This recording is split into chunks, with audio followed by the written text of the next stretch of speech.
নারায়ণগঞ্জ ফতুল্লা থেকে স্বেচ্ছাসেবক দলের যুগ্ম আহ্বায়ক মামুন হোসেনকে গুলি করে হত্যা করেছে দুর্বৃত্তরা।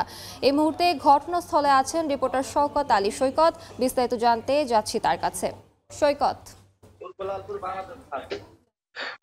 নারায়ণগঞ্জের ফতুল্লার বটতলা রেললাইন এলাকায় আজ ভোর 4টার সময় ফতুল্লা থানা স্বেচ্ছাসেবক দলের যুগ্ম আহ্বায়ক মামুন হোসেনকে গুলি করে হত্যা করা হয়েছে।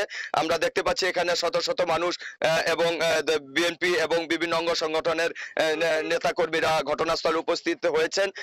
যে বিষয়টি তারা আমাদেরকে জানিয়েছেন যে কিছুক্ষণ আগে আমরা ফতুল্লা থানা স্বেচ্ছাসেবক দলের আহ্বায়ক জাকির হোসেন রবিনের সাথে আমরা কথা বলেছি। তিনি আমাদেরকে যেটা জানিয়েছেন যে মামুন হোসেন গতকাল রাতে তার ব্যবসা প্রতিষ্ঠান, আমরা এখানেই মা বাবার দোয়া ট্রেডার্স নামে একটি ব্যবসা প্রতিষ্ঠান রয়েছে যেখানে তিনি ইট বালু সিমেন্টের ব্যবসা করতেন। সেই ব্যবসা প্রতিষ্ঠান থেকে উনি গভীর রাতে বাসায় যান এবং ভোর 4টার দিকে কে বা কারা তাকে বাসা থেকে ডেকে নিয়ে তার বাড়ির সামনে এবং এই ব্যবসা প্রতিষ্ঠানের সামনেই তাকে গুলি করে হত্যা করে। তো তিনি যেটা আমাদেরকে বলছেন যে 5 আগস্টের পর স্থানীয় ফ্যাসিবাদী আওয়ামী লীগের দোসররা বিএনপিতে যোগদানের নানাভাবে অপচেষ্টা করে আসছিল এবং সেই অপচেষ্টার বিরুদ্ধে ফতুল্লা থানা স্বেচ্ছাসেবক দলের যে মামুন সহ অন্যান্য যারা নেতারা আছেন এবং যুবদল, থানা শ্রমিক দল সম্মিলিতভাবে সেই ফ্যাসিবাদের দোসরদের প্রতিহত করার চেষ্টা করেন এবং প্রতিবাদ জানান।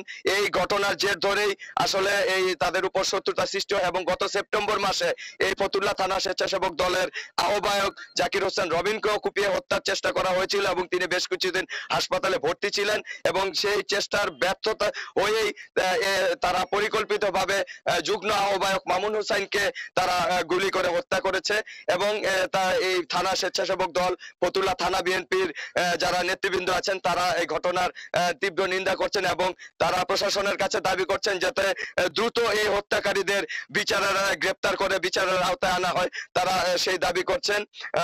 এই ছিল নারায়ণগঞ্জে ফতুল্লায় থানা স্বেচ্ছাসেবক দলের যুগ্ম আহ্বায়ক মামুন হোসেন হত্যাকাণ্ডের ঘটনার সবশেষ। সরাসরি যুক্ত ছিলাম নারায়ণগঞ্জে।